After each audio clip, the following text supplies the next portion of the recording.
And then it should come out pretty easily.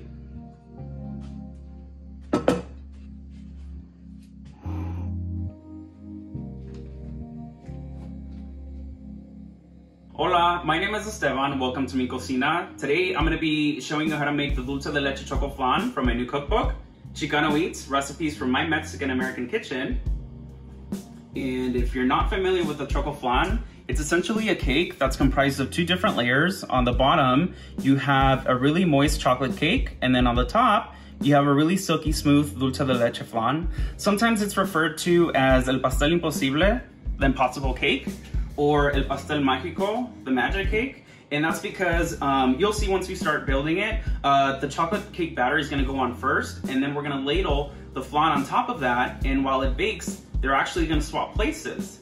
And so you'll get to see the magic later on. But let's go ahead and get started. And for this, we're gonna need some evaporated milk.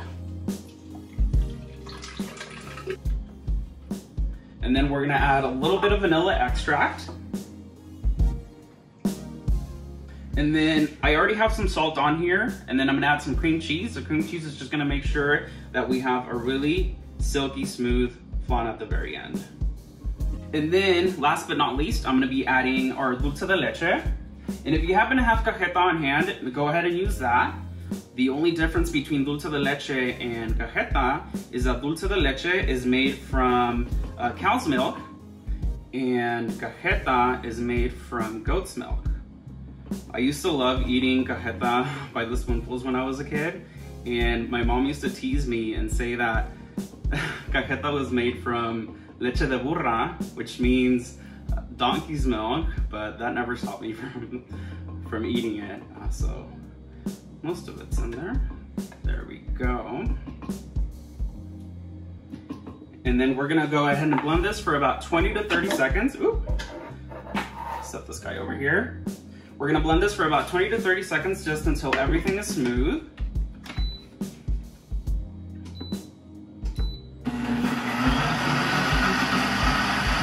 So moving on to the chocolate cake, I'm gonna grab this guy, and then I'm just gonna start by mixing together all of my wet ingredients. Here I already have some buttermilk in a measuring cup. To this, I'm gonna be adding some coffee, some vanilla extract, and then an egg. And then I'm just gonna use a fork to whisk it all together, just until everything is nice and smooth. And so now we're gonna go ahead and start working with our dry ingredients. Into our stand mixture, we're gonna go ahead and add our all-purpose flour. And then here I already have some cocoa powder that's been sifted. When you're working with cocoa powder, you always wanna make sure that you sift it first because there's typically little chunks in there. You wanna make sure that you get rid of any little lumps in there. And then we're gonna take some sugar, add this in there.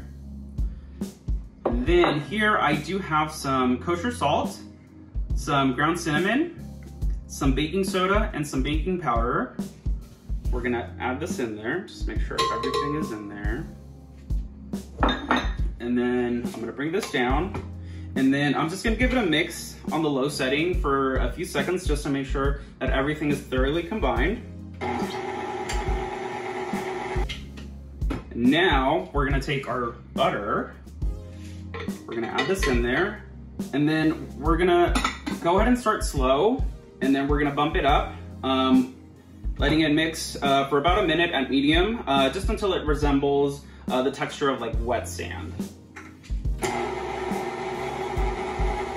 And so about after a minute, it should look like this. It should resemble wet sand. I'm gonna lock this in place, and then we're gonna go ahead and incorporate our wet ingredients.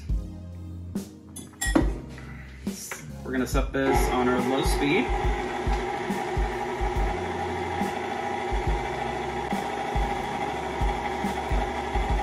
And then once everything is incorporated, we're gonna slowly bump it up to medium again and let this go for about another minute, just until it's nice and thick and everything has been incorporated.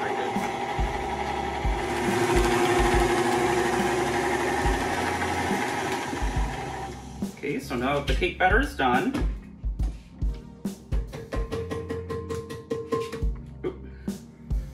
We're gonna go ahead and start assembling everything. Move this guy out of the way.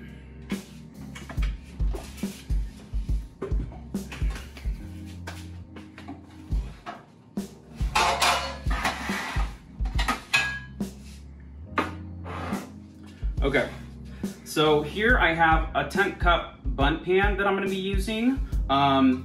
You can use whatever you have at home, just make sure that it is able to hold at least 10 cups. I'm gonna spray this with a little bit of nonstick spray, and I'm gonna be pretty liberal with this just because there's a lot of nooks and crannies, especially with these intricate bundt pans. You wanna make sure that it's very well greased.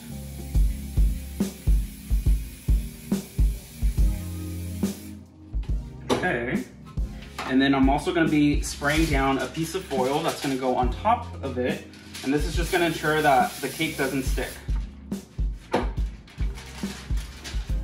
Here I have our bundt pan inside of a bigger dish. This is going to be for our water bath, or we're going to be assembling inside of the oven. You can use whatever you have at home. You just want to make sure that the bundt pan fits inside and that you can add at least 2 inches of water to it. So let's go ahead and grab our cake batter. We're gonna pour this inside. You don't have to be super neat because we can smooth it out later. The cake batter is nice and even, so now I'm gonna take my ladle, and then I'm gonna take the flan mixture, and we're gonna ladle this in.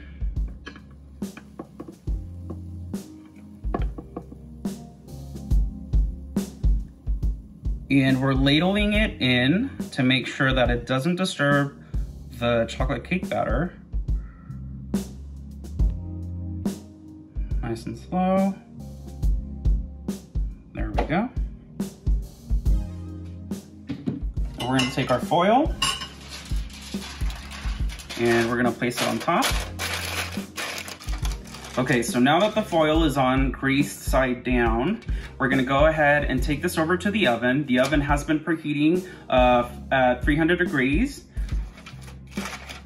And then we'll be assembling our water bath inside. To create our water bath, make sure to place the Chocoflan inside of the oven first, and then we're simply gonna take our blender, fill it up with water, and depending on how big your bigger shallow dish is, we're gonna add about 2 to 3 inches of water. At this point, the Chocoflan has been baking for an hour and 50 minutes, so I'm going to insert a skewer into the cake to see if it's done. If the skewer comes out clean, then it'll be done, otherwise we're gonna let it bake for a few more minutes. Once the Chocoflan is done baking, carefully remove it from the water bath and let it sit on a cooling rack for about an hour to come to room temperature. Then we're gonna let it chill in the fridge for at least 4 hours before serving. So now we're gonna take our cake stand. You can use a serving dish if you have that. We're gonna place this on top of the Chocoflan, and then you wanna make sure that you're grabbing both, and then we're gonna flip to invert.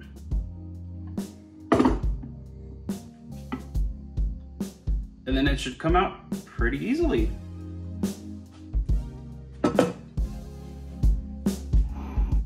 Now that the Chocoflan is out of the pan and you're ready to serve, go ahead and grab a long knife, and then we're going to go ahead and slice into it.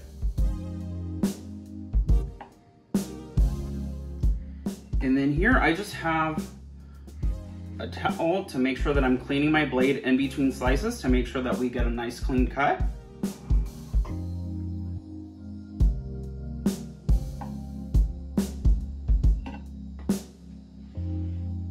Set this aside, grab our plate, and now the spatula.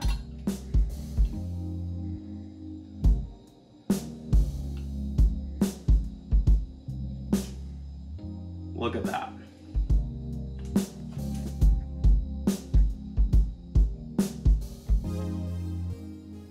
If you want to be a little extra, go ahead and take some of that dulce de leche. If you happen to have cajeta, which is similar to dulce de leche, go ahead and use that. We're gonna add a spoonful, and that's gonna run down.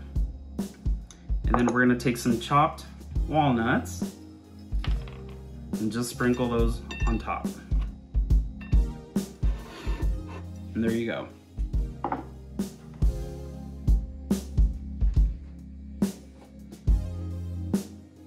Thanks again for watching. This was the Dulce de Leche Chocoflan from my new cookbook, Chicano Eats, Recipes from My Mexican American Kitchen. If you happen to have any questions, please feel free to reach out to me. You can find me all across social media as Chicano Eats.